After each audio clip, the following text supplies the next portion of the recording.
ओम नमो भगवते वासुदेवाय। ओम नारायणं नमस्कृत्यं नरं चैव नरोत्तमं देवीं सरस्वतीं व्यासो ततो जयमुदीरयेत्। गुरुर्ब्रह्मा गुरुर्विष्णुः गुरुदेवो महेश्वरः गुरु साक्षात् परम ब्रह्म तस्मै श्री गुरुवे नमः। बोलो सतगुरुदेव भगवान की जय। भगवत प्रेमियों, शास्त्र प्रेमियों, आज हम छोटी सी चर्चा करते हैं संतान, पुत्र और लड़के में कि क्या है। तो भगवान इसका एक बहुत सूक्ष्म वर्णन करके बताते हैं कि पुत्र क्या होता है, पुत्र की परिभाषा क्या होती है। पित्रा त्रायते सा पुत्रः। पुत्र जो होता है, समस्त पितरों के उद्धार के लिए ही पुत्र का जन्म होता है। और इस कलिकाल में पुत्र प्राप्ति जो है बहुत ही विलक्षण कर्म है। किसी भाग्यशाली मनुष्य को ही पुत्र प्राप्त होता है।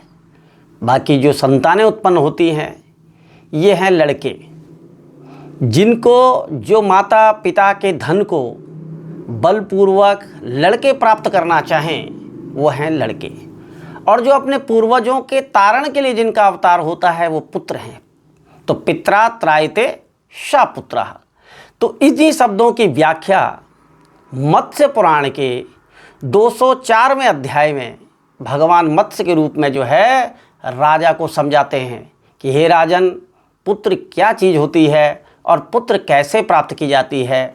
इस कलिकाल में, सतयुग में, त्रेता में, कलिकाल में, द्वापर में किसी भी प्रकार से पुत्र को प्राप्त करने की जो संज्ञा है वो भगवान के उच्चारण से, भगवान के स्मरण से किया जाता है।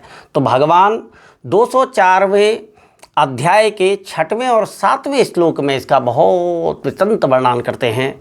क्या कह रहे हैं भगवान जी कि अपि शासे कुलेष्माकं खड्गमाशेन यत्कृतं शादं कुर्यात् प्रयत्नेन कालशाकेन वा पुनः। और कालशाकं महाशाकं यदुमुन्यमेव चाह विषाणं वज्रामे खड्गः आसूर्ये तदभंतरिः। भगवान जी क्या कह रहे हैं कि पितरों के तारण के लिए कालशाक, महाशाक और मधु, इनसे तारण करने वाली जो संतान होती है वो पुत्र होती है। हे नृपश्रेष्ठ, हे राजन, बड़े भाग्य से वो दिव्य संतानें प्राप्त होती हैं जो अपने पिता के उद्धार कर सकें, जो जिनका जन्म ही अपने पिता के उद्धार के लिए बना है। तो भगवान जो है इसका एक सूक्ष्म श्लोक बता रहे हैं यहाँ पर, इसको आप लोग ध्यान से सुने। जो भी स्त्री गर्भवती हैं, संतान को जन्म देने वाली हैं, वो नित्य नियम इस श्लोक का पाठ करें।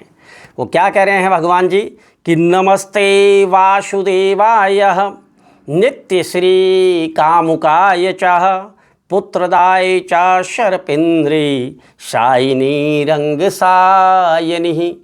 इस सूक्ष्म श्लोक को बारंबार सुबह उठ करके उच्चारण करें और भगवान वासुदेव के चरणों में अपना स्थान रखें।